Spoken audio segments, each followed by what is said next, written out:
bersyukur Bapa. Ku bersyukur Tuhan buat kasih setiamu di dalam hidupku. Ku bersyukur, ku bersyukur Tuhan. Ku bersyukur Bapa buat kasih setiamu di dalam hidupku. Ku bersyukur, ku bersyukur, ku bersyukur Tuhan. Terima kasih Tuhan, apa yang tidak pernah kami lihat dengan mata, yang tidak pernah kami dengar dengan telinga, dan yang tidak pernah timbul di dalam hati kami, Kau sudah sediakan bagi kami yang mengasihi-Mu. Terima kasih. Tahun ini kami semua mengalami pengenalan akan Allah. Kasih karunia-Mu melimpah atas kami di dalam nama Yesus, sehingga kami mengalami kemuliaan Allah terjadi dalam setiap kehidupan kami. Yang percaya kita menerima berkat-berkat Tuhan. Sama-sama kita katakan amin. Silakan. Amin. Shalom. Shalom. Mari kita buka Yeskel 29. Kita buka Yeskel 29. Saya bacakan ayat yang pertama sampai ayat yang ke-16. Nubuatan melawan Mesir dan Firaun. Yeskel 29 ayat pertama. Pada tahun ke-10, dalam bulan yang ke-10, pada tanggal 12 bulan itu, datanglah firman Tuhan kepadaku. Dan yang kedua, hai anak manusia, tunjukkanlah mukamu kepada Firaun, raja Mesir, dan bernubuatlah melawan dia dan melawan seluruh Mesir. Ketiga, berbicaralah dan katakan, beginilah firman Tuhan Allah. Lihat, aku menjadi lawanmu, hai Firaun, raja Mesir. Buaya yang besar yang berbaring di tengah anak-anak sungaimu, yaitu Nil. Dan yang berkata, sungai Nil aku punya, aku yang membuatnya. Dan yang keempat, aku akan mengenakan kelikir pada rahangmu, dan membuat ikan dari anak-anak sungaimu berlekatan pada sisikmu. Aku akan mengangkat engkau dari tengah anak-anak sungaimu, dengan segala ikan yang berlekatan pada sisikmu. Dan yang kelima, dan aku akan melemparkan engkau ke padang gurun. Ya, engkau dengan segala ikan anak-anak sungaimu, engkau akan jatuh di padang dan tidak akan dipungut atau dikubur. Aku memberikan engkau menjadi makanan binatang-binatang liar dan burung-burung di udara. Dan semua penduduk Mesir akan mengetahui bahwa akulah Tuhan.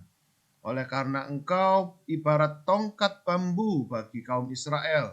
Ayat yang ketujuh, pada saat mereka memegang engkau dengan tangan, engkau patah terkulai, dan engkau melukai bahu mereka semua. Dan waktu mereka bertopang padamu, engkau patah, dan engkau membuat mereka semua terhuyung-huyung. Oleh sebab itu beginilah firman Tuhan Allah, sungguh aku mendatangkan pedang atasmu, dan melenyapkan manusia dan binatang daripadamu. Ayat ke-9, sehingga tanah Mesir akan menjadi sunyi sepi dan menjadi reruntuhan, dan mereka akan mengetahui bahwa akulah Tuhan. Oleh karena engkau berkata, sungai Nil aku punya, aku yang membuatnya.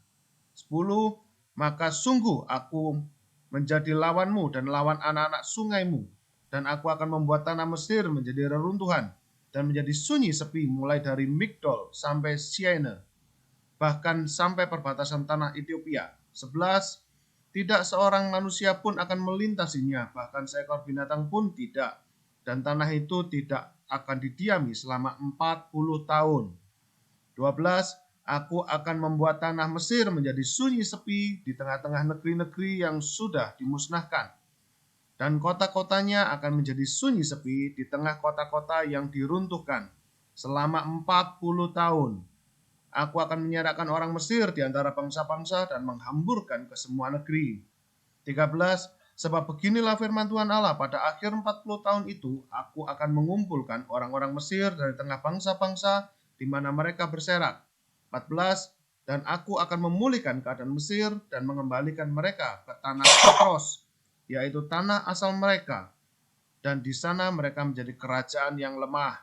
15. Di antara kerajaan-kerajaan, ia akan yang paling lemah dan tidak akan dapat meninggikan diri lagi di atas bangsa-bangsa lain. Aku akan membuat mereka begitu lemah, sehingga mereka tidak akan memerintah bangsa-bangsa lagi.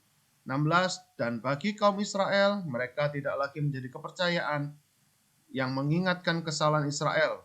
Kalau Israel berpaling kepada mereka untuk meminta pertolongan, dan Mesir akan mengetahui bahwa akulah Tuhan Allah. Lanjut firmannya harus sedikit.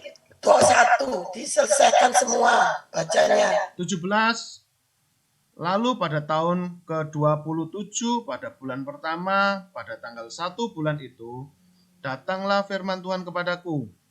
Hai anak manusia, Nebukadnezar Raja Babel menyuruh tentaranya bekerja keras melawan Tirus. Semua kepala sudah gundul dan semua bahu sudah lecet. Tetapi baik ia maupun tentaranya tidak mendapat untung dari Tirus atas usaha yang dilakukannya melawan dia. Oleh sebab itu, beginilah firman Tuhan Allah. Aku memberikan tanah Mesir kepada Nebukadnezar Raja Babel, dan ia akan mengangkut kekayaannya. Ia akan melakukan perampasan dan penjarahan, dan itulah upah bagi tentaranya. 20. Aku akan memberikan kepadanya tanah Mesir sebagai pahala atas pekerjaan yang dilakukannya. Sebab mereka sudah bekerja bagiku, demikianlah firman Tuhan Allah.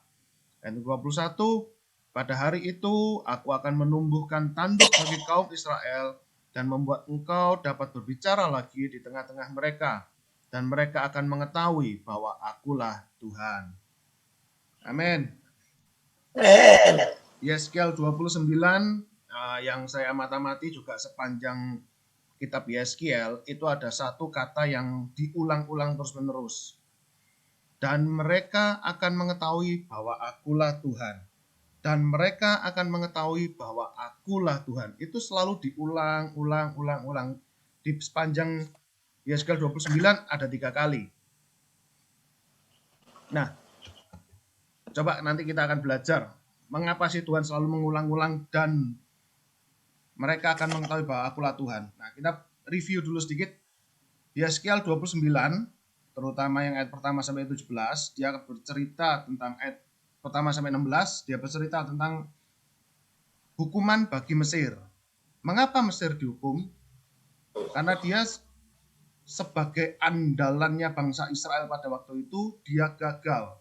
Sama seperti ibaratkan seperti tongkat yang terkulai dan melukai yang membawa tongkat. Untuk bangsa Israel juga dihukum. Dia dihukum karena mengandalkan Israel. Nah, dari sini kita bisa belajar sesuatu, yaitu reaksi manusia ketika mengalami masalah menunjukkan siapa yang diandalkannya. Nah, coba kita belajar dari kehidupan kita. Saat kita kena masalah, saat kita mempunyai sebuah masalah datang pada hidup kita, siapa yang menjadi andalan kita? Apakah kita sama seperti Mesir? Kita berusaha menjadi andalan orang lain? Apakah kita sama seperti bangsa Israel yang sedikit-sedikit kena masalah mengandalkan manusia? Mungkin itu mengandalkan saudara kita yang kaya, mungkin mengandalkan teman kita yang kuat, mungkin mengandalkan pejabat, atau siapapun itu. Nah, Tuhan sangat membenci dan Tuhan kalau menghukum saya gimana ya? Ini yang saya percaya, Tuhan bukan bapak yang gila hormat. Tuhan bukanlah seorang bapak yang kamu hanya boleh menghormati aku, kamu hanya boleh mengandalkan aku dan tidak boleh mengandalkan orang lain. Sebetulnya Tuhan bukan begitu. Begini, kita mengandalkan Tuhan karena memang tidak ada pilihan lain. Tuhan tidak minta diandalkan, dalam tanda kutip ya, Tuhan tidak minta diandalkan. Tetapi bagi manusia tidak ada pilihan lain selain mengandalkan Tuhan. Gini, saya ambil contoh. Saya punya anak 2. Saya sebagai seorang papa. Tentu saja saya mengharapkan anak saya itu selalu mengandalkan saya ketika mereka mengalami masalah. Tetapi saya tidak gila untuk diandalkan. Ketika anak saya, karena gimana? Saya satu-satunya orang yang mencintai anak saya dengan setulus hati. Bahkan kalau boleh saya saja yang menderita asal anak saya enggak. Coba renungkan. Satu-satunya, kalau anak saya punya masalah, dia cerita pada temannya. Misal, aku ini kepingin makan makanan manis-manis gitu ya. Cerita ke temennya, mungkin cerita ke pembantu, mungkin cerita ke teman bapaknya. Reaksi mereka apa? Ya dikasih permen sudah. Tapi saya bapaknya ini tahu, terlalu banyak makan permen giginya nanti sakit. Saya tidak minta anak saya selalu mengandalkan saya. Tapi bagaimana ya? Saya satu-satunya orang yang bisa dia andalkan. Nah, sama dengan Tuhan begitu. Bukan Tuhan, kalau kamu mengandalkan orang lain, maka kamu akan kuhukum. Enggak. Tetapi kalau kamu mengandalkan orang lain itu belum tentu bisa mengasihi kamu seperti aku, Tuhan, mengasihi kamu. Solusi yang orang lain tawarkan enggak selalu baik. Coba lihat perumpamaan tentang Mesir ini. Mesir diandalkan oleh bangsa Israel. Tetapi yang melukai bangsa Israel, dia Mesir. Kamu bisa mengandalkan orang, tapi tidak menjamin orang itu tidak akan melukai kamu. Coba renungkan itu.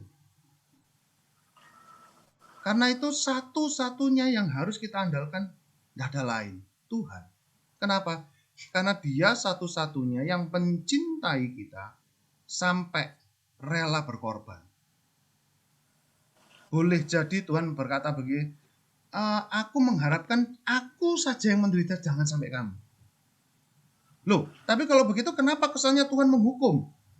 Lihat, meskipun bangsa Mesir, Tuhan menghukum ada batas waktu, 40 tahun. Sama seperti kita hukum anak kita.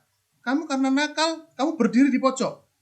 Berapa lama? Selama-lamanya. Nggak mungkin. Ada batas waktunya. 10 menit, 20 menit, dihukum di pojok, dikurung di kamar mandi. Ada batas waktunya. Hukuman bukan untuk membuat anak itu menderita, bukan. Tapi buat anak itu belajar dari kesalahannya. Maka itu selalu diulang-ulang. Mesir akan mengetahui bahwa akulah Tuhan. Dalam bahasa sederhana terjemahan saya begini, Mesir akan mengetahui bahwa aku ini tulus mencintai kamu. Kamu jangan sombong. Kamu jangan begitu sama saudaramu.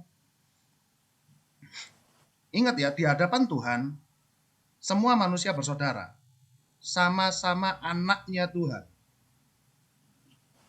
Tuhan yang melahirkan, dalam tanda kutip ya, jangan sampai terus ngomong, oh Tuhan punya istri dan punya anak. Enggak. Dalam tanda kutip Tuhan itu melahirkan manusia. Kita ini anaknya Tuhan.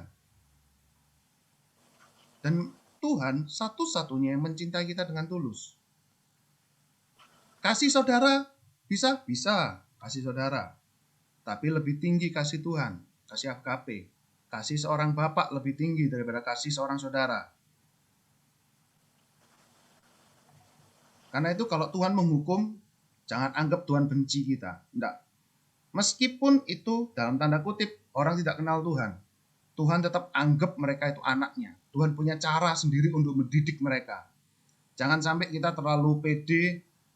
Oh, saya ini orang pilihan Tuhan, hanya saya anaknya Tuhan. Enggak. No. Semua anaknya Tuhan. Tuhan punya cara masing-masing untuk mendidik mereka. Itu urusannya Tuhan.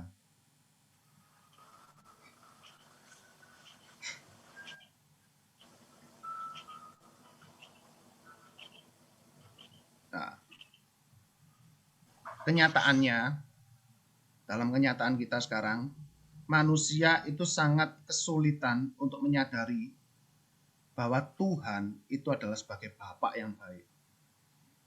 Bahkan yang kedua, manusia sangat kesulitan menyadari bahwa Tuhan itu ada. Sering kita dengar, "Lah kalau Tuhan ada, kenapa kok ada ini? Kalau Tuhan ada, kenapa kok ada ini?" Atau, "Kalau Tuhan itu baik, kenapa ada kelaparan?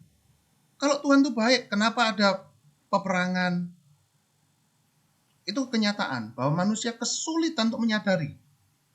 Nah, karena itu sebuah kenyataan bahwa bangsa Israel pernah keluar dari tanah Mesir, pernah menerima mujizat Tuhan yang luar biasa, itu tidak selalu membawa keturunannya untuk mengenal Tuhan.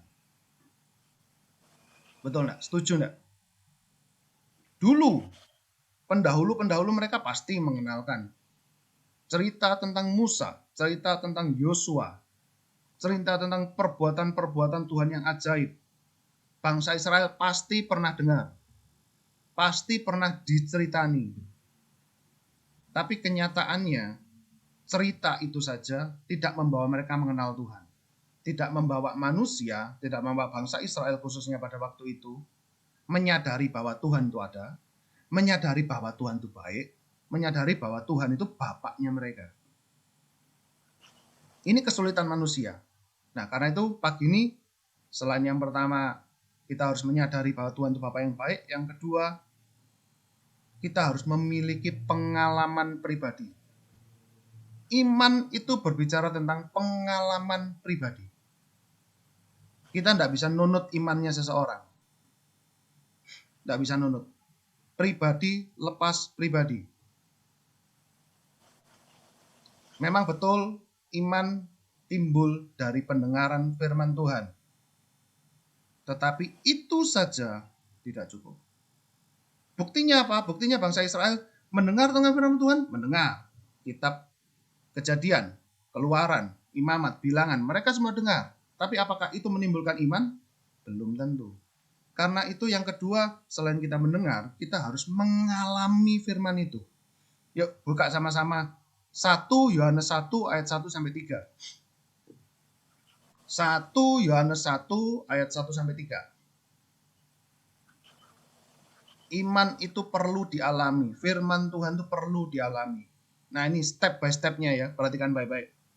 1 Yohanes 1 ayat 1 sampai 3. Apa yang telah ada dari sejak semula? Apa yang ada sejak semula? Firman. Yohanes 1 ayat 1 ngomong pada mulanya adalah firman. Jadi apa yang telah ada sejak semula, yaitu firman itu, yang telah kami dengar, mendengar firman, iman timbul dari pendengaran akan firman Tuhan. Step pertama pasti akan dengar. Yang telah kami lihat dengan mata kami. Step kedua, setelah mendengar, kita harus melihat. Piye caranya melihat?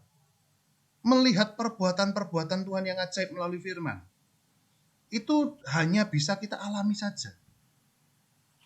Berdoa terus, minta mengalami. Hubungan manusia dengan Tuhan itu adalah hubungan Bapak dengan alam, Bapak dengan anaknya. Perlu pengalaman. Apa yang telah kami lihat dengan mata kami, apa yang telah kami saksikan, setelah melihat disaksikan, menceritakan kepada orang. Aku mengalami perbuatan-perbuatan ajaib Tuhan. Pengalamanku bersama Tuhan saya ceritakan. Sama seperti Musa menceritakan apa pengalamannya bersama Tuhan. Apa seperti Yosua menceritakan. Yang telah kami raba dengan tangan kami tentang firman hidup. Itulah yang kami tuliskan kepada kamu. Hidup itu telah dinyatakan dan kami telah melihatnya. Dan sekarang kami bersaksi memberitakan kepada kamu tentang hidup kekal yang ada bersama-sama dengan Bapa yang telah dinyatakan pada kami. Apa yang telah kami lihat, apa yang telah kami dengar, kami beritakan kepada kamu juga, supaya kamu beroleh persekutuan dengan kami. Ini coba renungkan. Apa yang telah kami lihat? Kalau sebelumnya apa yang telah kami dengar, kami lihat dengan mata, punya pengalaman pribadi dengan Tuhan. setelah itu kami memberitakan juga apa yang telah kami lihat, apa yang telah kami dengar, jadi kami. Kalau dulu kita mendengar, kita menjadi objek, kita yang diceritani, terus kita melihat, kita menyaksikan, sekarang kita menjadi subjek, kita yang mendengar, kita yang menyaksikan, kita yang memberitakan kepada orang.